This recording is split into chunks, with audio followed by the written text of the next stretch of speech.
Cada um.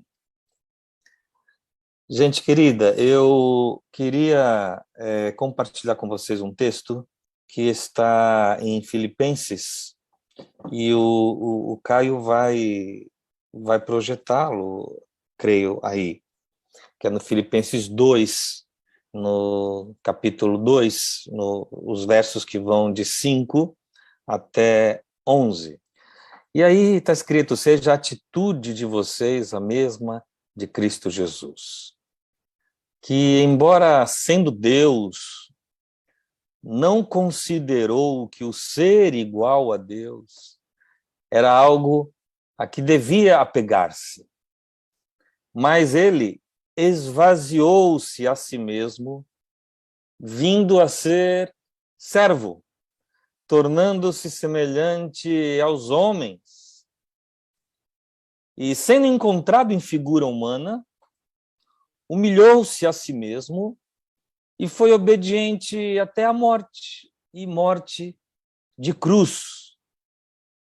Por isso Deus o exaltou à mais alta posição e lhe deu o nome que está acima de todo nome, para que ao nome de Jesus se dobre todo joelho no céu, na terra e debaixo da terra, e toda língua confesse que Jesus Cristo é o Senhor, para a glória de Deus.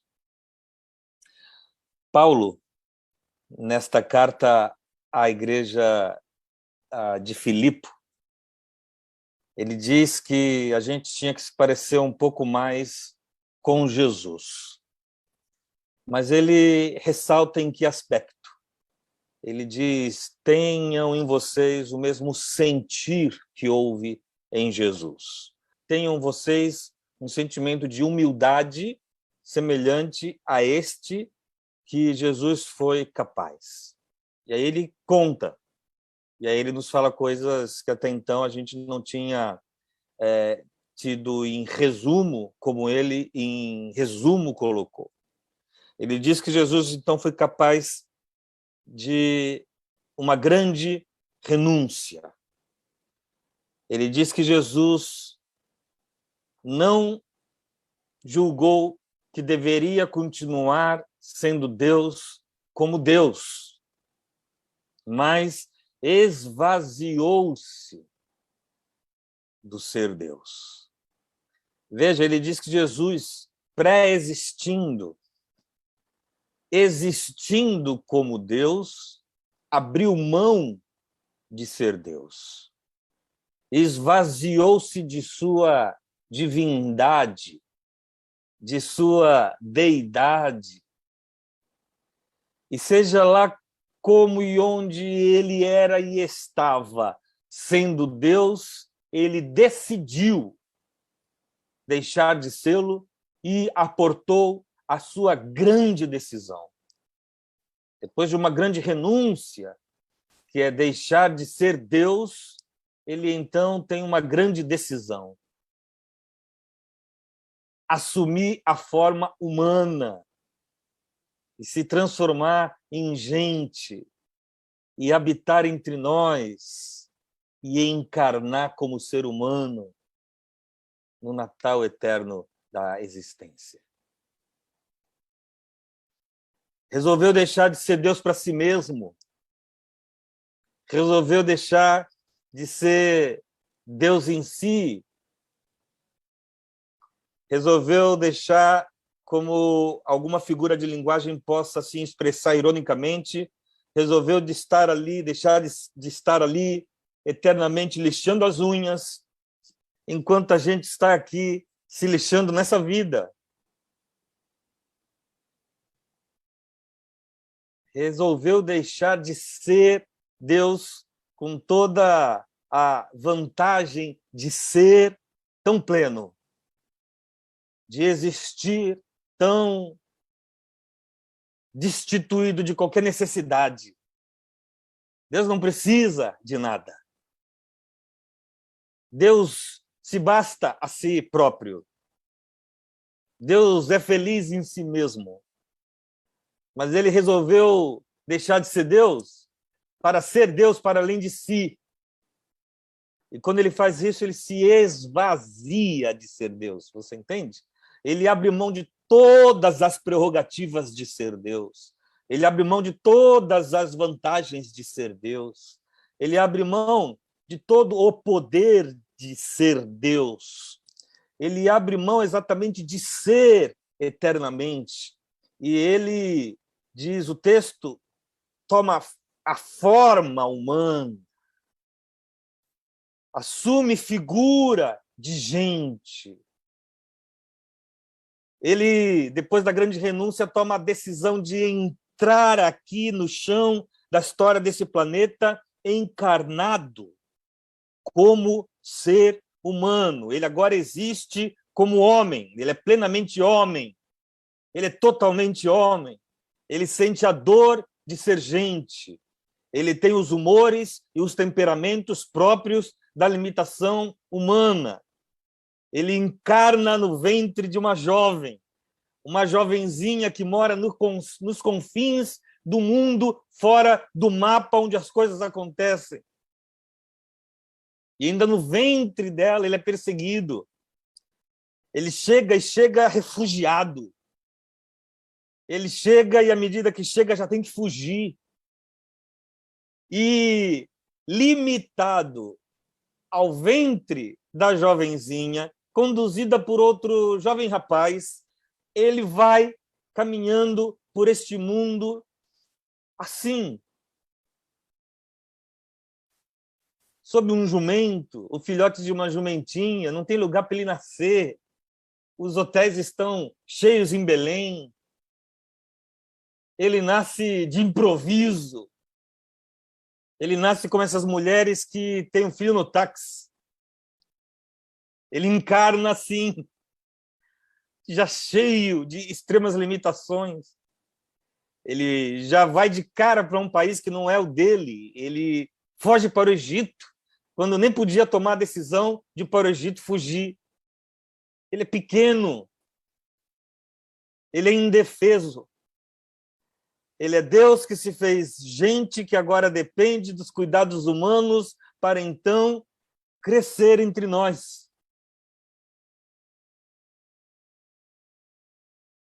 Ele encarna, você entendeu? Assume figura humana, diz Paulo. Como assim? Ele cresce e ele se parece com gente que tem cara de gente do Oriente Médio. Ele tem essa cara palestina que domina aquela região desse mundo, que se é bombástica hoje, já o era também no seu tempo. Mas ele chega no meio de um povo que é colonizado por outro povo. E este outro povo, o Império Romano, domina todo mundo existente e vigia de perto as culturas de todas as terras dominadas. E ele está lá. Ele é um dominado, ele é um colonizado. Uma ditadura se impõe sobre ele durante seu crescimento. Ele cresce assim, sob um regime militarizado. E se humilha até chegar a ter forma de servo, está escrito. Resolveu ser Deus, agora servo dos homens. E ele passa a servir a humanidade. Ele é todo amor. E seu amor está a serviço dos homens. E ele, então, é capaz, mais do que isso, segundo o texto, de uma grande obediência. Foi capaz de uma grande renúncia ao esvaziar-se de ser Deus, depois é capaz de uma grande decisão ao se fazer homem e ser natal entre nós, e agora ele é capaz de uma grande obediência e caminha para a Páscoa da vida. Está escrito que ele se humilhou e foi obediente, e obediente até a morte, e morte de cruz. Ele em tudo era obediente ao Pai. Aquela existência como Deus que agora estava para além dele, já que ele habitava na limitação humana. E a gente não consegue entender isso. Eu não entendo isso. Eu não procuro entender isso como Deus é Deus e Deus é Cristo. eu simplesmente creio nisso. Isso é mistério. Um delicioso mistério a se crer. Eu creio. E ele diz: quem vê a mim, vê ao Pai. E o Pai está em mim. E eu estou no Pai. E nós estamos em vocês. Os que creem em mim. E dessa mistura divina-humana é que vem nossa redenção, nossa salvação, nosso renovar do gosto pela vida, nosso antídoto a esta sensação de existência vazia de sentido. A existência tem sentido, o sentido é ele encarnado, e ele, para além de encarnado, então, ele em mim encarnado. Loucura. Eu só creio, não entendo nada. Não entendo nada disso. Eu só sei que ele foi obediente até a morte. E morte de cruz. Se você parar para ler os evangelhos, Jesus segue de modo obcecado em direção à cruz. Preste muita atenção no que eu estou te dizendo. Eu não vou fazer repetições, é daqui para frente.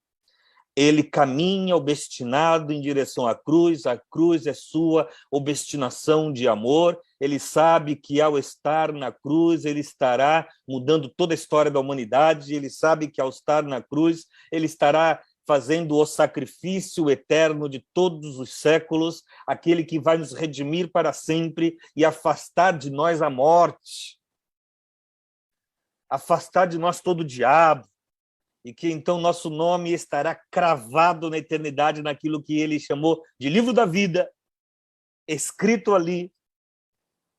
Ele sabe que isso vai acontecer a partir do momento que ele, na história deste universo, caminhar em direção à cruz sem dela se desviar. Ele para aqui ou ali apenas para curar enfermos, atender uma mulher num poço, numa cidade estranha, atender a pessoas que estavam perturbadas, possessas e necessitavam se pôr livres, e para por causa do amor, para servir as pessoas, mas do contrário ele segue em direção a Jerusalém. Ele sabe que é em Jerusalém que as coisas acontecem. Ele diz: nenhum profeta pode ser morto fora de Jerusalém. E daí que ele então caminha nesse sentido. Ele segue, se torna popular, todos o conhecem. Herodes, então, manda um recado. Olha só, eu vou te matar, Herodes diz. Eu vou te matar. Então, Jesus diz o seguinte, avisa esse lobo, avisa essa serpente, avisa, na verdade, esta raposa, que hoje e amanhã eu curo enfermos, expulso demônios, e ao terceiro dia termino. Então, a minha agenda, ele não mexe. Imperador nenhum mexe, governador nenhum consegue ter ação, efeito. A minha agenda eu faço. Exatamente que é o que ele diz quando repete que a minha vida ninguém a tira de mim. Eu mesmo a dou. Espontaneamente a dou. E ele participa de toda a trama profética envolvendo a crucificação. Ele fica calado diante de Pilatos. Pilatos diz: você não sabe que eu tenho poder para tirar você dessa. E Jesus, pela primeira vez, levanta a cabeça e resolve falar com Pilatos e diz: você não teria poder nenhum sobre mim se do alto não te fora dado. Mas faz o que você tem que fazer. Daí ele pede, na hora da prisão, que todos os seus discípulos que ali estavam com ele, os apóstolos naquela madrugada, sejam deixados livres e que apenas ele seja levado. E está escrito que ele faz isso para que se cumpra o que diz a palavra do profeta, que diz: ferirei o pastor e as ovelhas se dispersarão.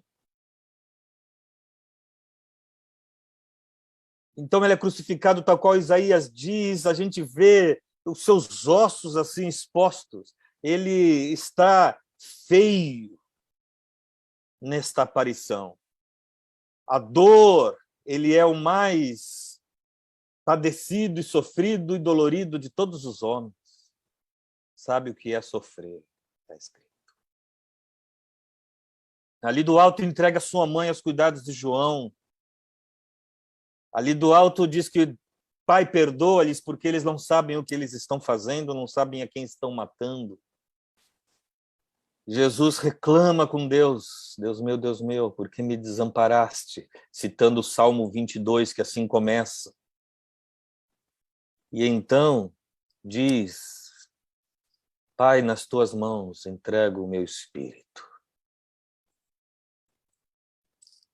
E dando um grande brado, um grande grito. Expirou, morreu, faleceu. Se entregou. Ele que foi capaz de uma grande renúncia, deixar de ser Deus, lá nos confins do conforto da sua eternidade.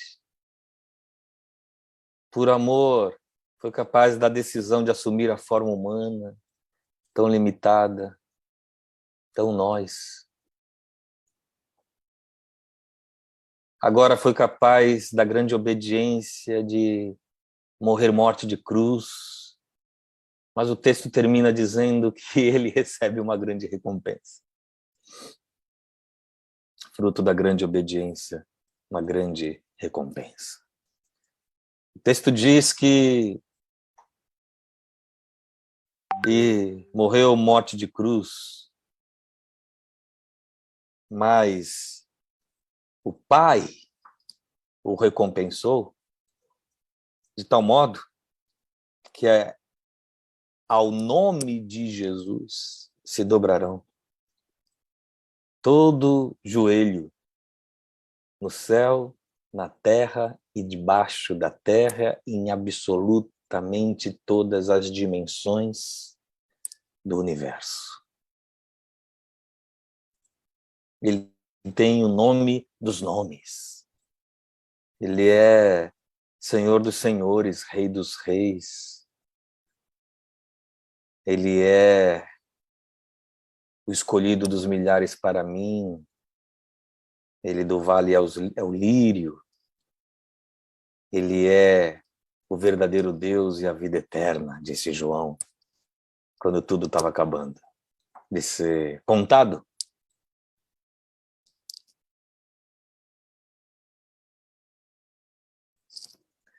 Para quê? Agora a minha pergunta é para você, agora que eu já contei a história, já falei desse texto. Ele foi obediente até a morte, morte de cruz, mas para quê? Para essa cruz agora significar o quê? Para ela adornar nossos templos, para ela adornar os centros de poder aqui nas sociedades cristãs, as assembleias políticas, os congressos. E então, enquanto ali, debaixo do signo daquela cruz, a gente faz as piores falcatruas, mentiras, engodos e diabolices do mundo. Foi para isso que ele foi obediente até a morte de cruz? Para quê? Para que cruz? Para que cruz? Cruz para adornar meu peito? Para quê? Para a cruz agora significar a luta dos cristãos contra todos os que se desfazem dos costumes ou dos princípios cristãos e tornar a nós próprios agressores, sendo que a cruz é a agressão a ele. Nós, em nome da cruz, nos tornamos agressores, é isso? Cruzados deste novo tempo, que vamos odiar infiéis em nome da cruz?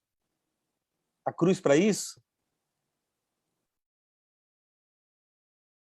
A cruz superstição? A cruz briga entre denominação, porque todos a levantam. Todos dizem que são eles mesmos os principais. Todos são melhores do que os outros o são. Todos os que levantam esta cruz. Ah, não foi para isso. Não foi para isso. Foi para que, ao nome de Jesus, todo mundo se dobre, hein? Um dia, querendo ou não, no findar dos tempos, todos se dobrarão, todos reconhecerão, todos saberão. Nenhuma consciência ficará sem ter o devido discernimento acerca de quem ele é e do que ele fez por nós e do seu imenso amor e do seu perdão extravagante. Todos, em todos os tempos de todos os séculos, todos os bilhões e bilhões e bilhões de seres humanos de todas as eras terão o conhecimento que fará com que eles se prostrem, se dobrem a Jesus, menino Deus. Por isso vim te desejar um Feliz Natal na alma. Eu sei que tem a mesa, mas não esquece da alma. Eu sei que tem o vinho, mas não esquece da tua alma. Eu sei que tem os abraços, mas não esquece da tua alma. Eu sei que em alguns haverá alguma solidão, incompreensão do que aconteceu na própria história e onde foram parar todos. Mas lembra-te, ceia com ele na tua alma. Não fica sozinho. Não fica sozinho, não. Na noite natalina, enche a alma daquele que assumiu figura humana, encarnou-se e fez servo, servo da vida. Servo de todos nós, que lavou os nossos pés. Servo.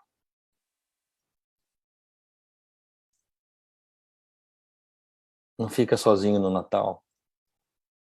O Senhor Jesus habita em ti agora. Habitou entre nós e habita em nós todos os que cremos. Agora ele não está aí pelo mundo como há 2000 anos atrás, foi ressuscitado. Mas o profeta disse, unindo o Natal com a ressurreição, sim, tem um versículo que une Natal e Páscoa. É quando Isaías exclama, terminando aqui, porque um menininho, um menininho, um pequenininho, um garotinho, um bebezinho, um jovenzinho, um nenenzinho, porque um menino, um insignificante menino, um menino, porque um menino, um Deus menino, um menino nos nasceu, um filho se nos deu, e o seu nome será maravilhoso, você sabe, conselheiro, Deus forte, menino, Pai da eternidade, príncipe da paz.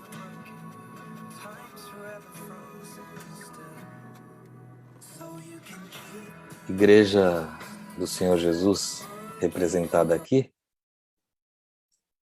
Feliz Natal. Feliz Natal. Feliz Natal para você e sua família. Em nome do Senhor. Um beijo grande.